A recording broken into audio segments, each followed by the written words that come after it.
What's going on, guys? My name is Christopher and welcome to It's Complicated, the show where I talk about and showcase wristwatches. So if you love watches like I do, you're going to want to hit that subscribe button and then hit the bell or whatever YouTube wants you to do nowadays.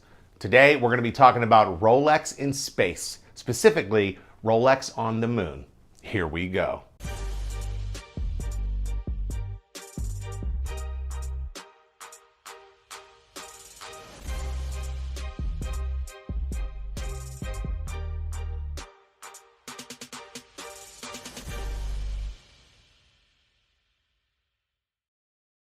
The Omega Speedmaster Professional, the one I'm wearing today on the provided Omega NATO strap, is famously known for being the first watch worn on the moon.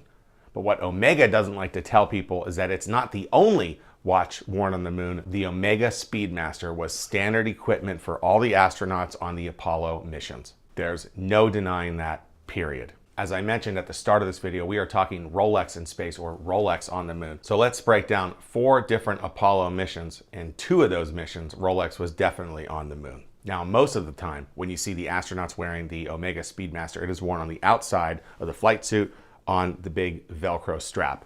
Here's a picture of astronaut Michael Collins from Apollo 11, about 3 months before launch, wearing what is a Rolex turnograph, which was the precursor to the Rolex Submariner. So of course, that is his own personal watch. Did he take it to space? Did he take it to the moon? Well, the astronauts were given what's called a personal preference box.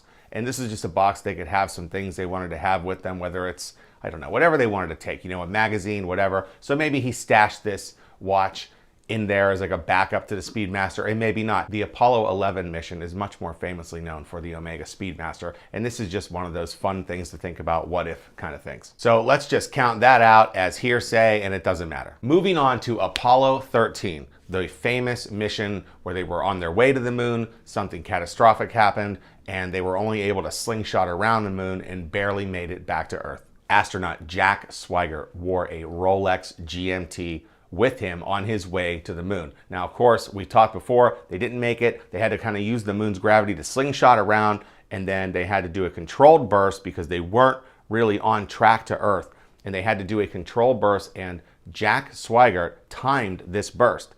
Now, most people would think, okay, well, it's the Omega Speedmaster that timed that burst. There's no questioning that, is it? Well, again, as I said before, the Speedmaster was more famously worn on the outside of the flight suits, and he might not have been in the full flight suit inside the module. A lot of times they took the gloves off and the gloves kind of went up to here, so his wrist would have most likely been bare, and he may have very well used the Rolex GMT Master as he wore on his wrist in the module to time that controlled burn. There's also a flip side to that. I mean, if you have a chronograph around, it's probably easier to just hit the button instead of wait for the second hand to get where you need it to be. There's no question that Jack Swigert wore a Rolex GMT Master, but Swigert has never come forward and said which watch he used that timed the controlled burst to correct their course and saved all their lives. So chalk up another one to hearsay, and of course, the GMT Master Jack Swigert wore didn't get to the moon because he never landed on the moon. Let's move on to Apollo 14. Astronaut Dr. Edgar Mitchell said that he wore his Rolex GMT Master on his moonwalk. He wore it on his bare wrist, and then over top of the spacesuit, he had the Omega Speedmaster on. Here is a photo of Dr. Mitchell getting oxygen right after his moonwalk, and you can clearly see that he does have the Rolex GMT Master Pepsi on. And there is the smoking gun right there. While we knew that Rolex already went to space and we knew that Rolex was preferred by some of the astronauts, now we know that Rolex did in fact achieve a moonwalk. Now, as a quick bonus here, I'm going to be talking about Apollo 15. Astronaut David Scott had his crystal pop off during something going on while he was up there in space, and he actually switched to his Waltham chronograph. So little footnote there, and I believe that Breitling was the first watch worn in space. Finally, moving on to Apollo 17. To this day, it's the last time human beings have stepped foot on the moon. Astronaut Ron Evans wore a Rolex GMT Master. I don't know what's with these guys with the Rolex GMT Master. It's a great watch, but it seems they all loved it. Maybe because Jack Swigert, maybe he told him something. I don't know. Now, Evans had this Rolex GMT Master stashed in his personal preference kit or personal preference box, and it was on the lunar surface for about 72 hours, if I'm not mistaken. And in 2009, it was sold at auction for $131,000. So that's a little history of Rolex in space, or Rolex in the moon.